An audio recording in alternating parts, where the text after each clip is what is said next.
പിതാവിൻ്റെയും പുത്രൻ്റെയും പരിശുദ്ധാത്മാവിൻ്റെയും നാമത്തിൽ ആമേൻ. ഇന്ന് പുതിയ ഞായറാഴ്ചയാണ്, പുതു ഞായറാഴ്ച. ഈസ്റ്റർ കഴിഞ്ഞ അടുത്ത ഞായറാഴ്ചയാണ്. പതിവ് പോലെ നാം കഴിഞ്ഞ ഒരാഴ്ചക്കാലം പഠിച്ച വചനങ്ങൾ ഒരിക്കൽ കൂടി ആവർത്തിക്കുകയാണ്. ദൈവം നിങ്ങളെ അനുഗ്രഹിക്കട്ടെ എന്ന് പ്രത്യേകം പ്രാർത്ഥിക്കുന്നു.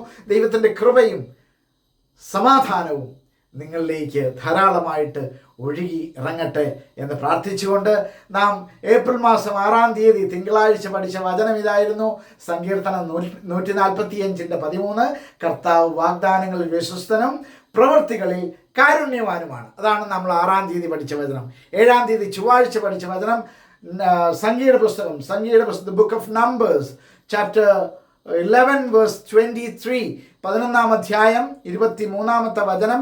കർത്താവ് മോശയോട് അരുളി ചെയ്തു, എൻ്റെ കൈക്ക് നീളം കുറഞ്ഞുപോയോ, എൻ്റെ വാക്ക് നിറവേറുമോ ഇല്ലയോ എന്ന് നീ കാണും.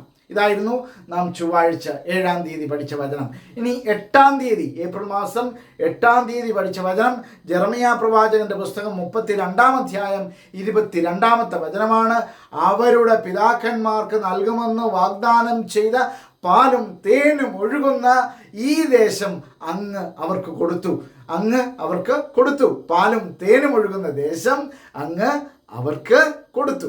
ഇനി ഏപ്രിൽ മാസം 9-ാം തീയതി പഠിച്ച വചനം ഇതായിരുന്നു. ഹെബ്രായക്കാർക്ക് എഴുതിയ ലേഖനം 10-ാം അധ്യായം അതിൻ്റെ 23-ാമത്തെ വചനമാണ്. നമ്മോട് വാഗ്ദാനം ചെയ്തിരിക്കുന്നവൻ വിശ്വസ്തനാകയാൽ നമ്മുടെ പ്രത്യാശ ഏറ്റുപറയുന്നതിൽ നമുക്ക് സ്ഥിരതയുള്ളവരായിരിക്കാം, അല്ലെങ്കിൽ ഏറ്റുപറയുന്നതിൽ സ്ഥിരതയുള്ളവരായിരിക്കണം. അങ്ങനെയാണ് വചനം പറയുക. അപ്പം ഏപ്രിൽ മാസം 10-ാം തീയതി, ഏപ്രിൽ മാസം 10 വെള്ളിയാഴ്ചയായിരുന്നു. ആ ദിവസം നാം പഠിച്ച വചനം കർത്താവിൻ്റെ കണ്ണുകൾ. ഏത് പുസ്തകമാണ്? വിശുദ്ധ പത്രോസ്ലീഹായുടെ 1-ാം ലേഖനം. വിശുദ്ധ പത്രോസ്ലീഹായുടെ 1-ാം ലേഖനം 3-ാം അധ്യായം 12-ാമത്തെ വചനമായിരുന്നു. അതിങ്ങനെയാണ്: കർത്താവിൻ്റെ കണ്ണുകൾ നീതിമാന്മാരെയും അവിടുത്തെ ചെവികൾ അവരുടെ പ്രാർത്ഥനകളുടെ നേരെയും തുറന്നിരിക്കുന്നു. കർത്താവിൻ്റെ കണ്ണുകൾ നീതിമാന്മാരുടെ നേരെയും അവിടുത്തെ ചെവികൾ അവരുടെ പ്രാർത്ഥനകളുടെ നേരെയും തുറന്നിരിക്കുന്നു. ഇനി ഏപ്രിൽ മാസം 11-ാം തീയതി ഇന്നലെ പഠിച്ച വചനം ഇതായിരുന്നു. വിശുദ്ധ പത്രോസ്ലീഹ എഴുതിയ 2-ാം ലേഖനം 3-ാം അധ്യായം അതിൻ്റെ 9-ാമത്തെ വചനം. കർത്താവ് തൻ്റെ വാഗ്ദാനങ്ങളിൽ പാലിക്കുന്നതിൽ താമസം വരുത്തുന്നില്ല.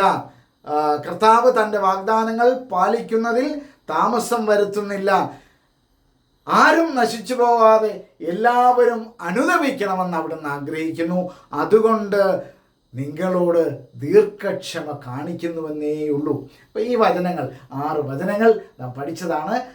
കുറച്ച് വചനങ്ങൾ നേരത്തെ പഠിച്ചിട്ടുള്ളതാണ്. എങ്കിൽ പോലും ഇതൊരിക്കൽ കൂടി ആവർത്തിച്ച് കർത്താവിൻ്റെ വാഗ്ദാനത്തിൽ വിശ്വസിച്ച് ദൈവത്തിൻ്റെ സ്നേഹം അനുഭവിച്ചറിഞ്ഞ് ഈ ഞായറാഴ്ച ദിവസം നമുക്ക് മുന്നോട്ട് കൊണ്ടുപോകാം. ദൈവം നിങ്ങളെ അനുഗ്രഹിക്കുന്ന നല്ലൊരു ഞായറാഴ്ച നിങ്ങൾക്ക് നേർന്നുകൊണ്ട് ദൈവം അനുഗ്രഹിക്കട്ടെ എന്ന് പ്രാർത്ഥിക്കുന്നു. ആമേൻ.